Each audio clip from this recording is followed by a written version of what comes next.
Hi guys, it's Clara here. How are you? First of all, you will probably see in a different location. I just moved to a bigger room. Actually, I am the biggest room of the house right now, which is going to be my room for now on, my personal room, which means more space for books.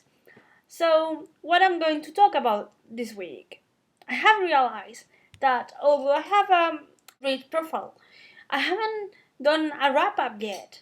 I have realized that most of these books, mostly Shakespeare books, are actually books that I really wanted to read. The books that I'm going to mention today are in order according to my Goodreads profile. I start saying that I read in October The Strange Case of Dr. Jekyll and Mr. Hyde by Robert Louis Stevenson. In November, I read an anthology of Spanish poetry from the Renaissance and the Baroque period of time, and I really like it. Again, I read something similar during high school a really long time ago, but it was really good to go back to some of the poets I studied when I was a child. I read The Road by Cormac McCarthy, which was as well for a reading workshop that we had, and it was basically again trying to analyze how we read it, and in this case it's the space, how the space influenced the book. And if you don't know, this book, it's a Pulitzer awarded novel.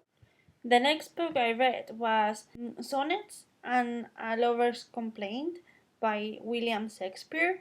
It's the first work of this author that I read, and it's very curious because everybody, and myself included, knows his plays, but I haven't read any poetry of his, and I was really moved with this book. I highly recommend it.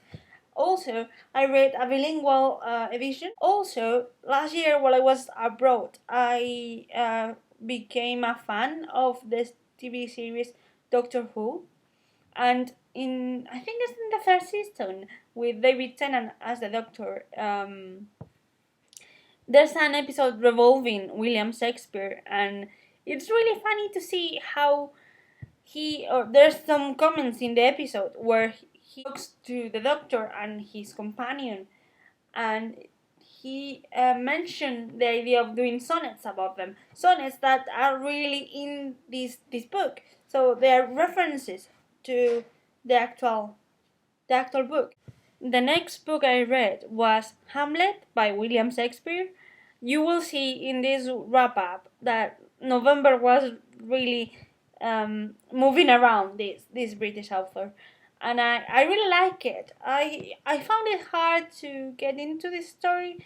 Again, I was reading a translated edition into Spanish, but I had access in the same book because it was bilingual to the original text. So I don't know what is exactly that prevent me or keep me in a hold for a little while, because it was really hard for me to connect with the characters or follow being interested in the plot at the beginning. But then once I passed that kind of confused phase, I just flew through them.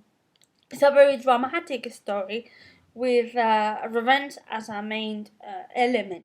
After that, I read Les Fleurs du Mal by Charles Baudelaire. I read it in Spanish, so I tried to look for a translated into English title, but I only got the original French title. So I'm sorry if I'm butchering. Apart from English, I'm butchering French. Baudelaire, it was the father of the modern poetry, but I found that it was quite sad, and the sadness that I was feeling from the book was passing through myself. So I decided to read just a part and leave it because I was getting really sad. After reading Baudelaire, I read some poems of Spoon River Anthology by Masters Lee, and I really like it.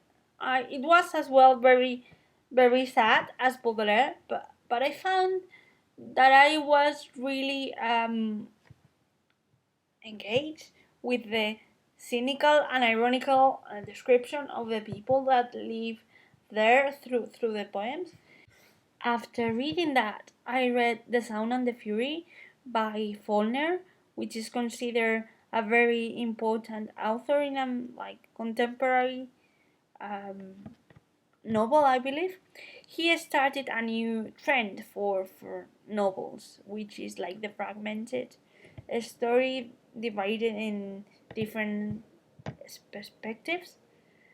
And well, the story of this novel is centered in a family in, I think it's like the southern America, like the deep south of North America.